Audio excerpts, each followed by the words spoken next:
Hello, horror fans, and welcome to episode 62 of Funny Book Splatter, a horror comics podcast brought to you by HorrorTalk.com. I am your host, James Ferguson.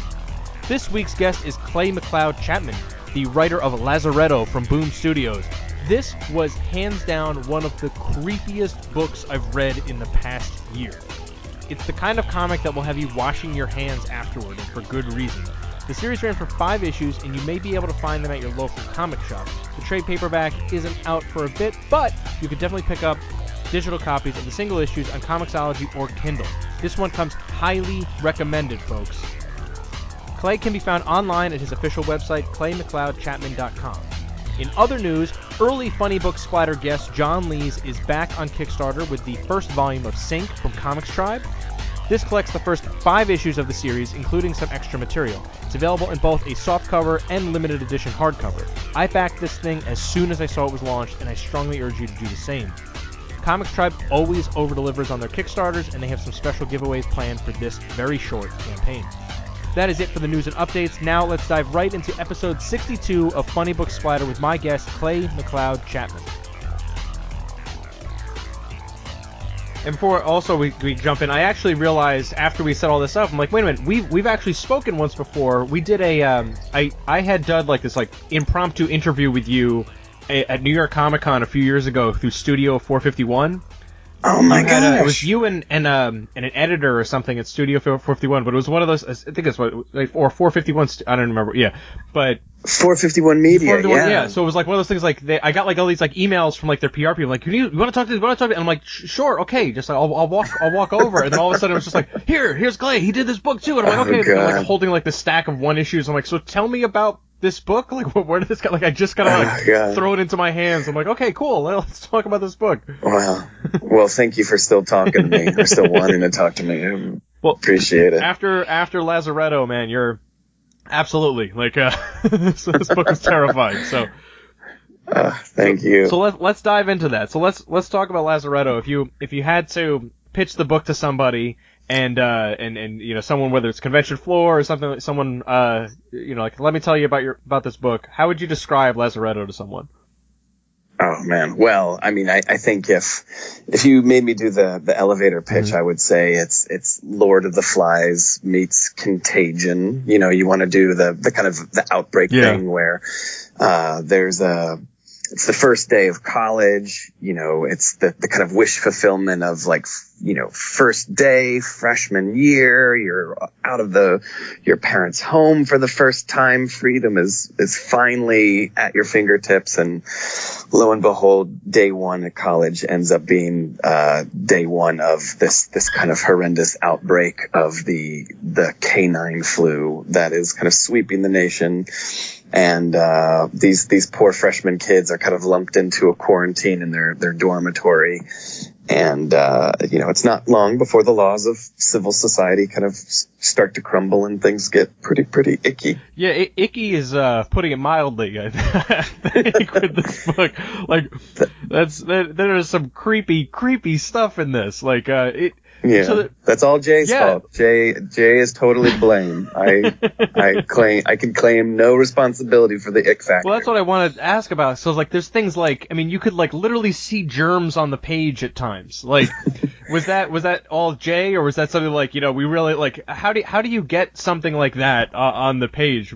I mean, it was a total kind of, I remember having this conversation with Eric Harburn, our editor at Boom, and wanting to have that kind of palpable reaction of like not wanting to touch the physical comic itself. Like, can you manifest that sense of, I guess revulsion is the word, but just that feeling of like there's something corrupt or kind of tainted about the actual comic itself. And I think Jay's artwork is amazing and did a really phenomenal job of just kind of like conveying the kind of ethereal, ephemeral, the stuff that you really don't see in these kind of outbreak storylines, which is the kind of the communion of these germs and just kind of the spread of the virus. And I don't know, like I just feel like it's it's just a real kind of,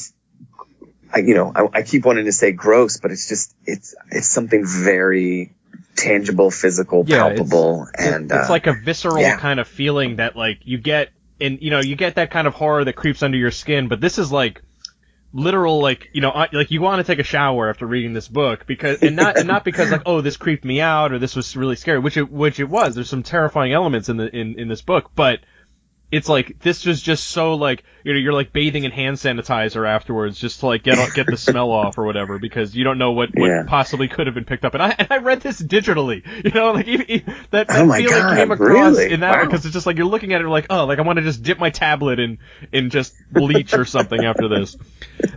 Put it in the dishwasher first. And I mean that like I'm not saying that to like, oh, like I have to like bleach everything and touch this book. Like it's because of that feeling you get from reading this, which like you invoke such like an unsettling feeling from, and just the sickness part of it, let alone like the crazy factor of what happens to this university when all hell breaks loose. Yeah.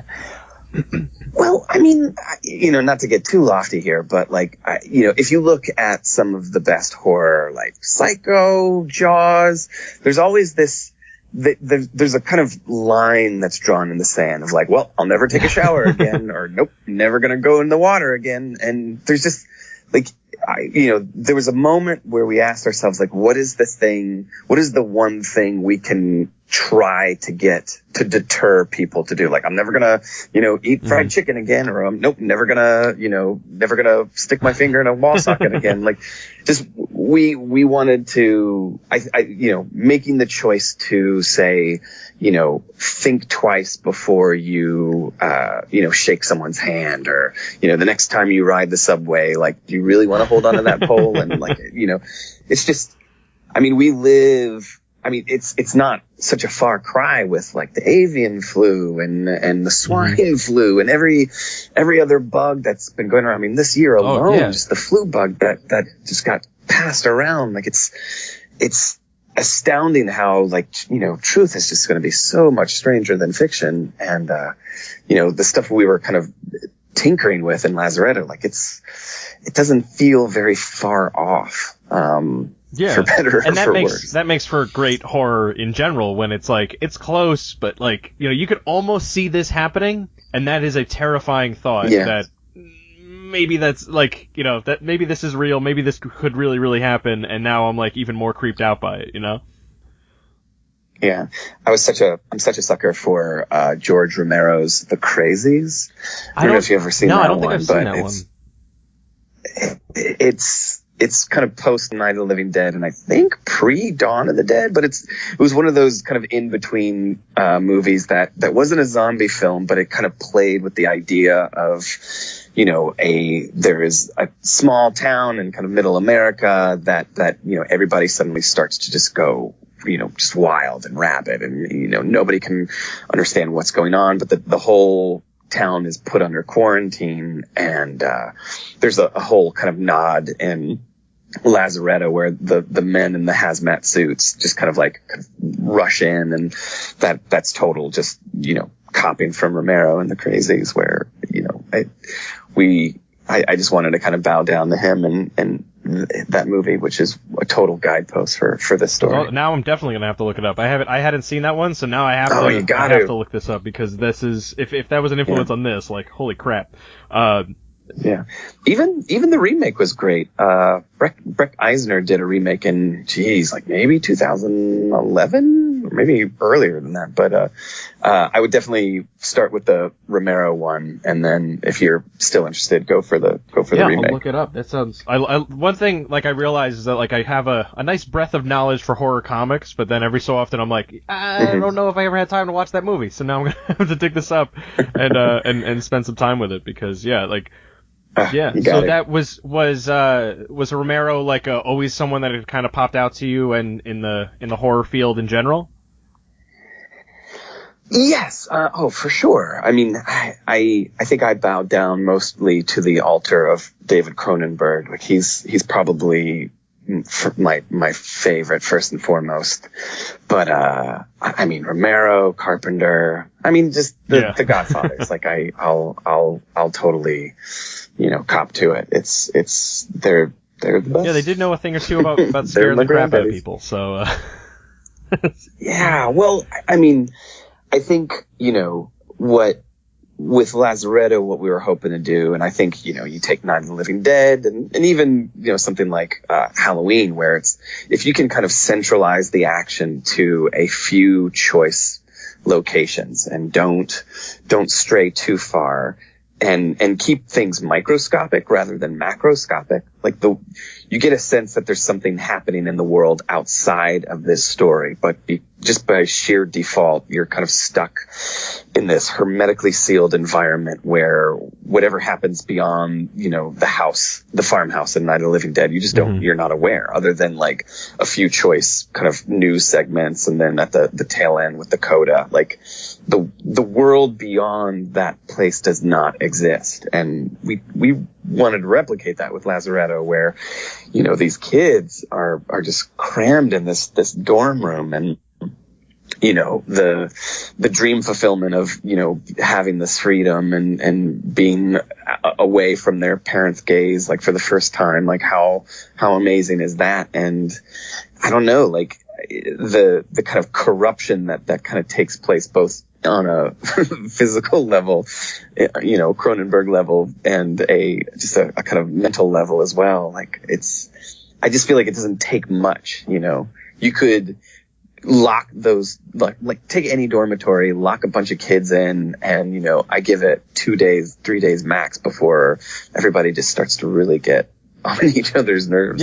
Yeah, I mean, especially if they're locked up and like there's disease that's slowly spreading out. Like I like how the series is paced that like you can see how it kind of spreads over the course of it and like gets worse and worse, and then like finally to like the point where it's like I guess the disease is in the final stage where it is just some freaky, you talk Cronenberg level stuff. Like it's some crazy shit by the end of that. Like this is what's happened to these people.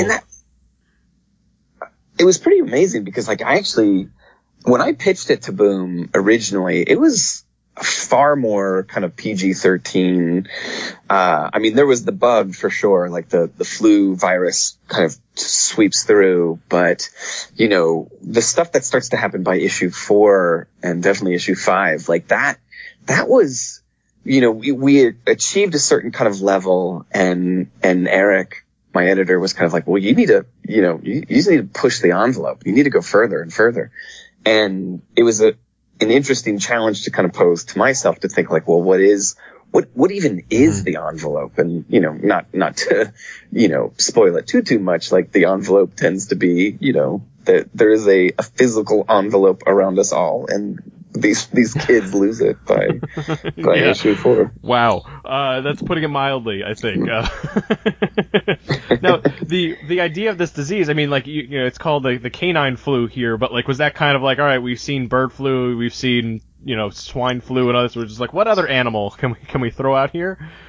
Yeah. I mean, I'm going to get the dates wrong because it's just been a while since I've had to think about it, but I believe in like 2009 there was that was the bad kind of year of the swine flu.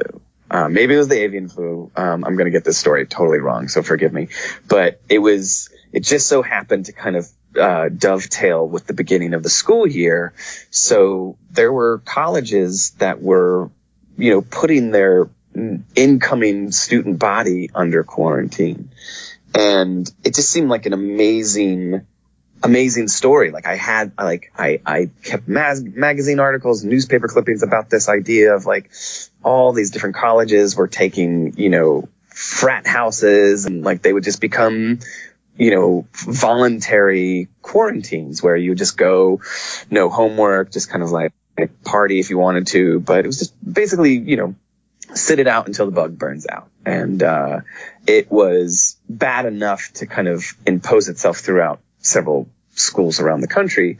Of course, no one died. And, when it came to Lazaretto, it felt like trying to find a plausible disease such as the canine flu, which exists. I mean, it's real, and but just kind of like, cranking up the volume a little bit, and keeping the symptoms at least initially in check with what the actual canine flu does, but then gradually, at least by issue 2, we kind of launch off into something completely different than what the actual canine flu does. And it's like one thing to have just like, well, this is a sickness, like, you'd have outbreak or contagion or something like that, but just because they're all crammed into this dorm, it's just this little society that you look at as a college student. It's like, oh, well, I have an RA and they're like the boss and this is what I do, and we just kind of like, we all play by this like set of rules, and that like rules of terms of humanity, and those are all gone. Like they just evaporate so quickly,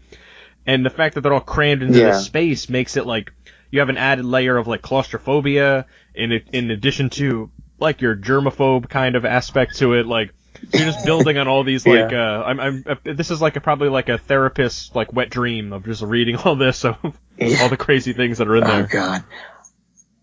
Yeah, I think, one of the best compliments I ever got, I was at a con, and, there was a teacher who was, someone who was attending this convention who just so happened to be a college crisis, consultant, like someone who basically was like on deck at school, on campus, to like, in case something happens, they are there to like, help out. And this was like, she picked up the Lazaretto as something to kind of like share with some of her students, is like, this is worst case scenario. Absolute worst case scenario when it turns into like a Lord of the Flies situation. So just a bit. Yeah. But I would argue, man, like, I mean, take the flu completely out of the equation, but just look at colleges in general.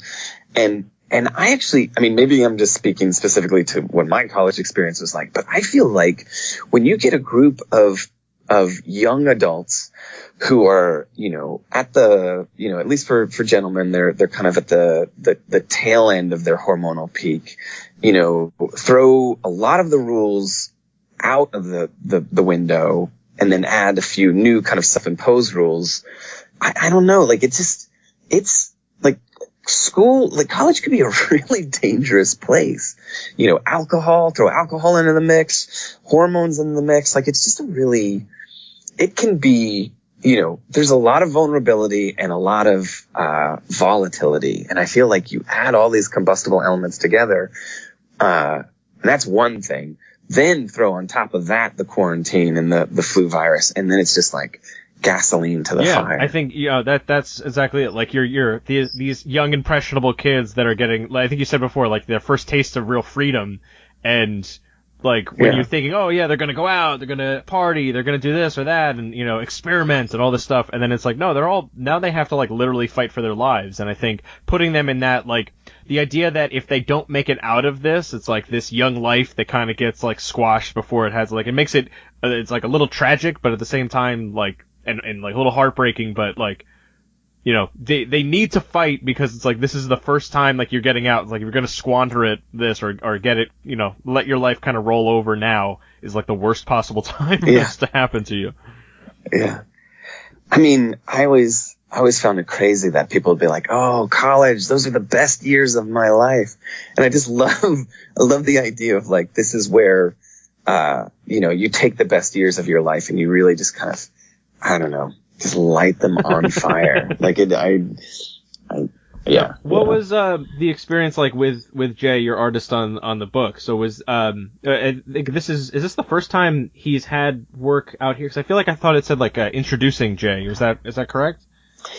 Yeah, it's crazy. Jay has done a kind of an independent online comic that's up now, and it's a kind of weekly ongoing series called Help, spelled HELLP.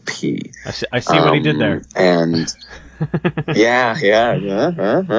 and it's great because it's taking that kind of, what I love about Jay's work is that it's really raw and rough and kind of, it feels like if you touched it, it would still be wet in some way. And that really equates to in Help. And Eric found Jay and basically kind of shared some of Jay's work with me, and like, what do you think of this? And I was like, this is perfect. This is the virus. And I just totally fell in love. So we're like pen pals. Jay's in Norway. Oh my gosh, yeah, it's Norway. And I just feel like it's, I'm dying for another chance to work with them again. So how long, I guess, in terms of the I think, well, you said that you were saving these newspaper articles from a few years back, but from when you, I guess, first pitched it to, like, I guess Boom was like, yes, we like this pitch, but now we have to find an artist for it, and then they helped in finding, linking you up with Jay?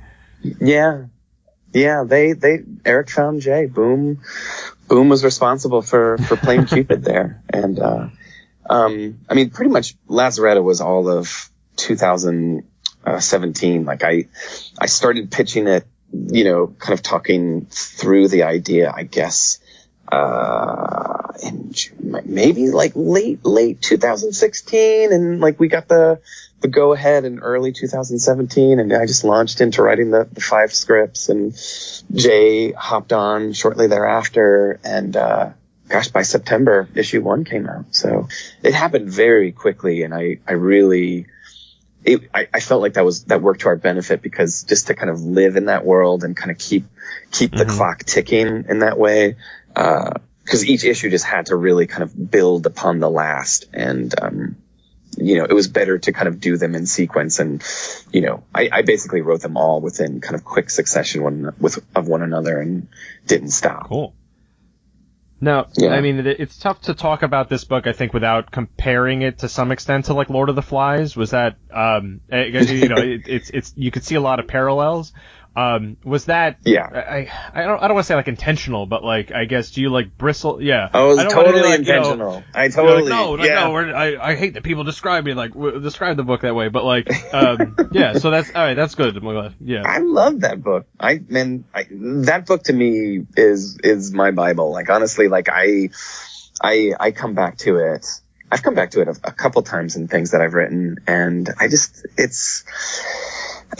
think it just sets the template so perfectly, and really kind of like taps into that sense of kind of male libido and male aggression when it goes unchecked, and when you have a kind of circumstance that allows for those kind of raw emotions and feelings to kind of go unpoliced. Like, I don't know, like there's nothing better than Lord of the Flies. Yeah, it's kind of like your one of the quintessential, like, well, society is broken, and now it's like, that's one of the reasons why, like, deep inside I'm like, man, it'd be really cool if you had a zombie apocalypse, but then I look at it, I'm like, no, like, I have no real skills that could help in that world at all. I would be like the first one dead, because it's like there's nothing I can help. Like, you guys want to talk about comic books? I could totally do that for a little while.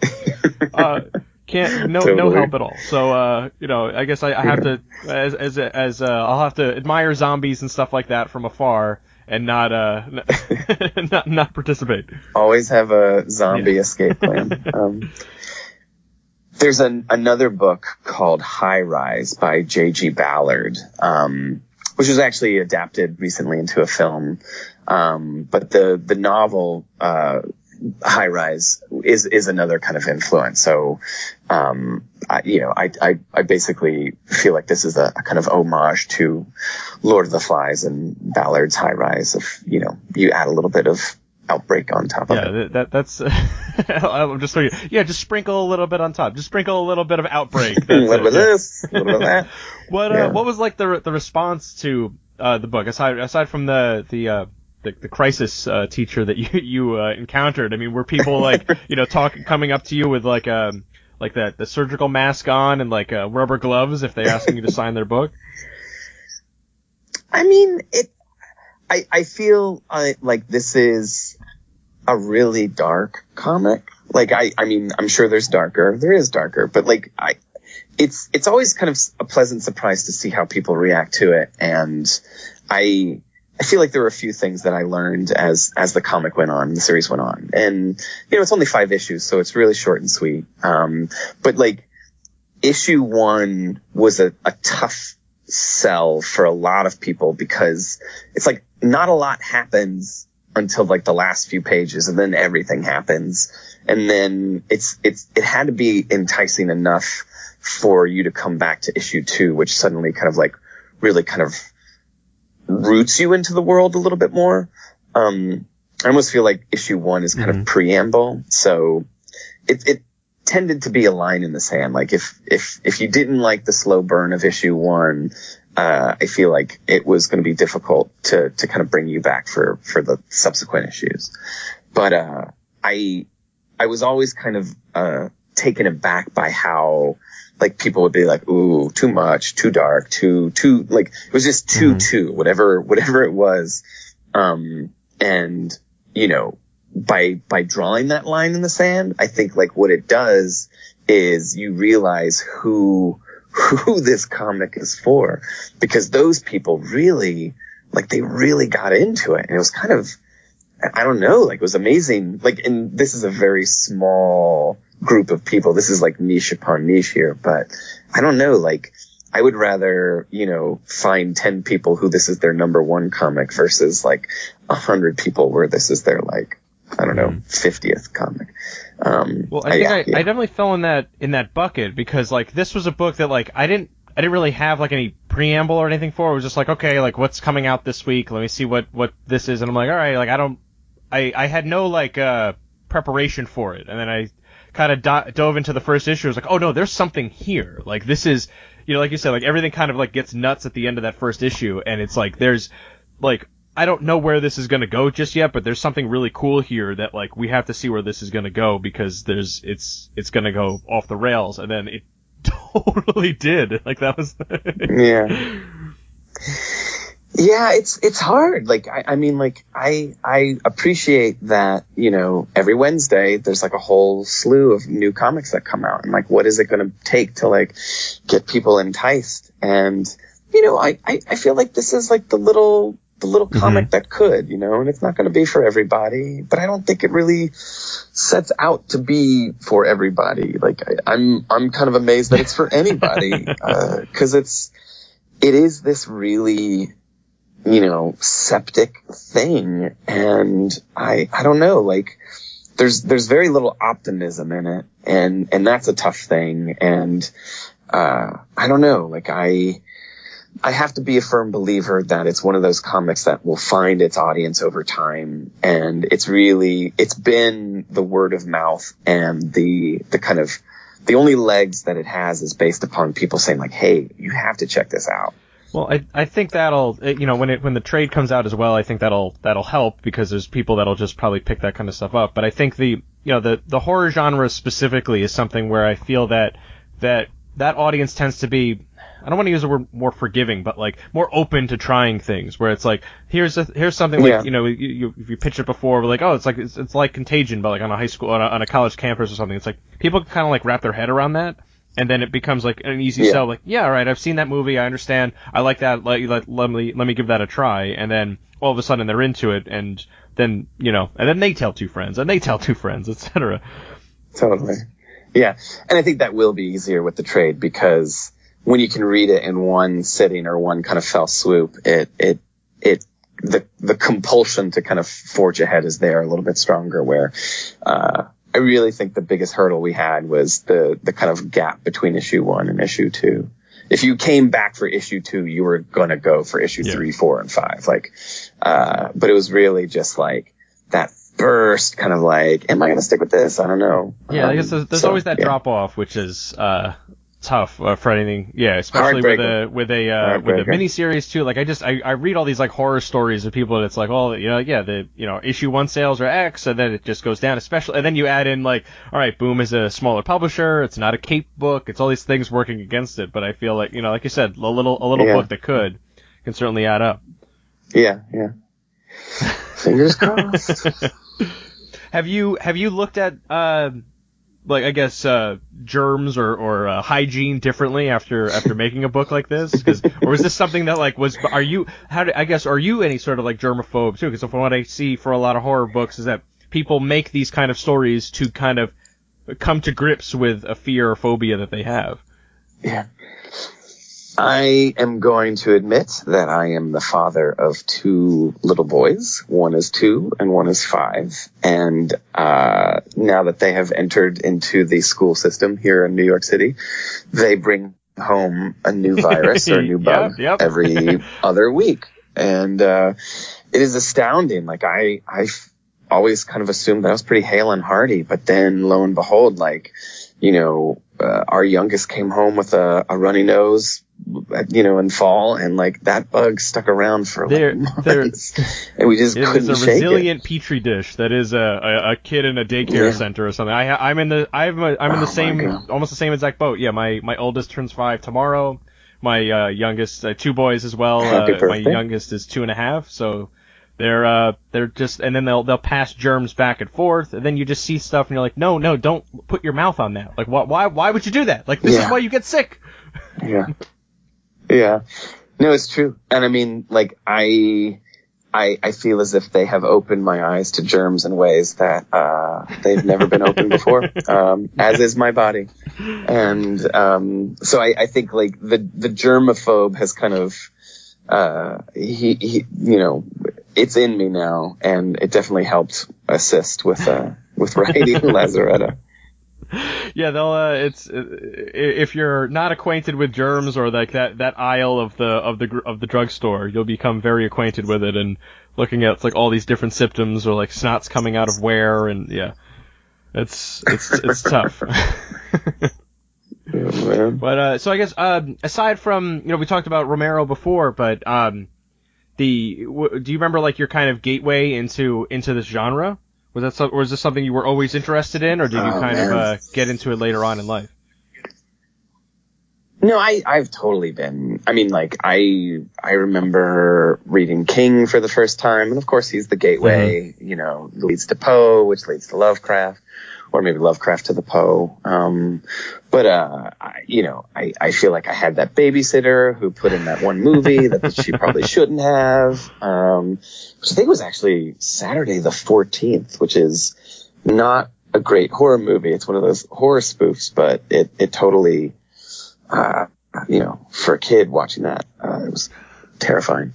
But yeah, I mean, I've kind of reared myself on a steady diet of horror fiction, horror films, and comics I came to a little bit later, but I feel pretty entrenched in now. But yeah, I loved reading Stephen King's short story collections like Night Shift.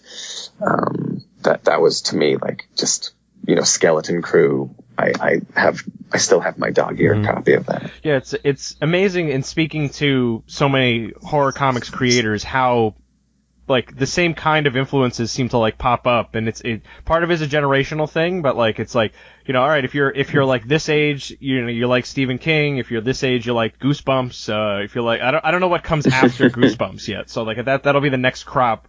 But man, yeah. What are those millennials watching these days? What's going on with those kids? I guess we just hope it's not Twilight. Is like I think the general horror theme that we hope to avoid this time. But it's something that I think we all kind of get exposed to at too young of an age, and then it's like it just becomes such an impressionable thing. But like I don't know if it's how like you deal with things that you're scared of, or maybe you become more resilient because of this like love for this genre, but it's really interesting to see how it kind of evolves and then just makes such an impression on someone that becomes a creator. Yeah. No, I mean like I think there is some kind of like intellectual kind of emotional violence that's just done on the psyche. If you watch, God, I remember watching Halloween, Texas Chainsaw Massacre for the first time, Black Christmas for the first time, and just how it really it latches on to your memories. And I feel as if I'm replaying those scenes in my head, time and time again throughout my childhood and throughout my adulthood. Like, it's just, and it is, you're totally right. It is all about timing. Like, had that babysitter put in, Kramer versus Kramer or on Golden Pond, like this conversation probably wouldn't be happening. yeah, I'm just picturing well, if you put in Splash, would it be a very different world for you?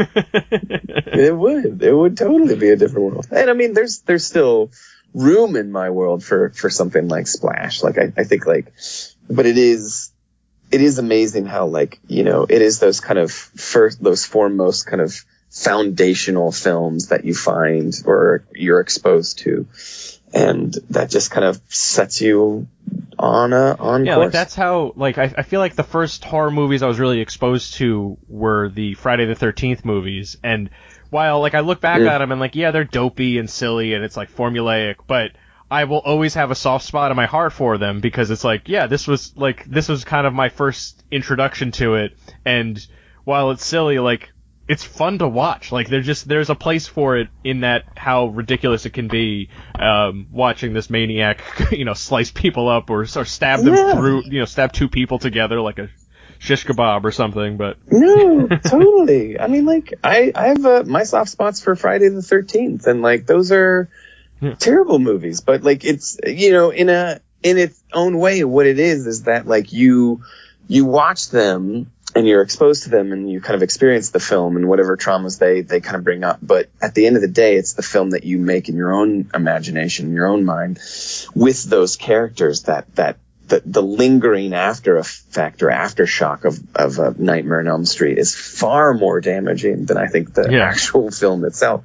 And that's because you have to go to bed now, and you're thinking about Freddy Krueger and what he's going to do to you, and that to me is the kind of staying power of Nightmare on Elm Street, where, Wes Craven just picked, he told a story and picked a kind of a character that had resonance that it kind of extends beyond the kind of hour and a half, 2 hours that you spend watching the film. Yeah, and I think part of it too is looking at them and going you start to pick favorites as the movie goes on and thinking, oh, I like this guy, I hope he doesn't die, I like her, I hope she doesn't die, and then when they do, it's you become just there's not a ton of time for them to develop a backstory in these characters and get invested in their lives and stuff like that, but there's enough for you to be yeah, this person's personality kind of jives with what I like, and then you see them horrifically murdered in some insane fashion.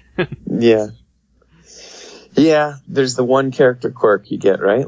That's the nerd, that's the jock, that's the video game guy.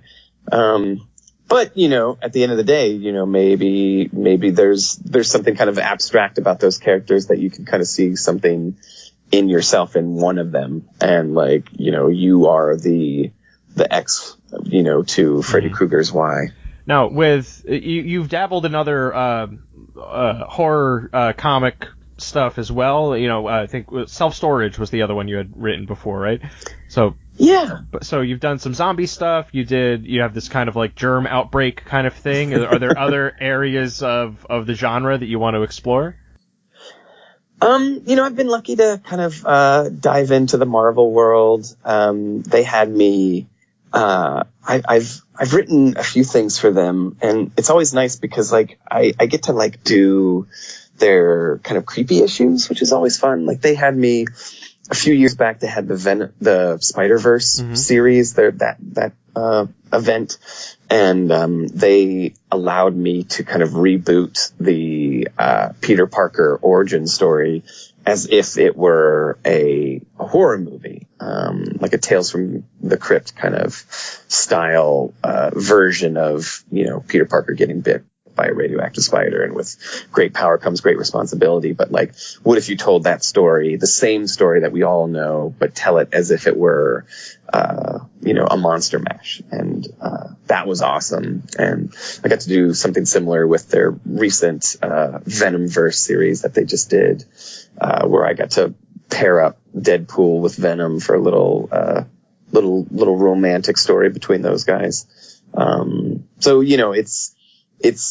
I got to write for American Vampire over at Vertigo.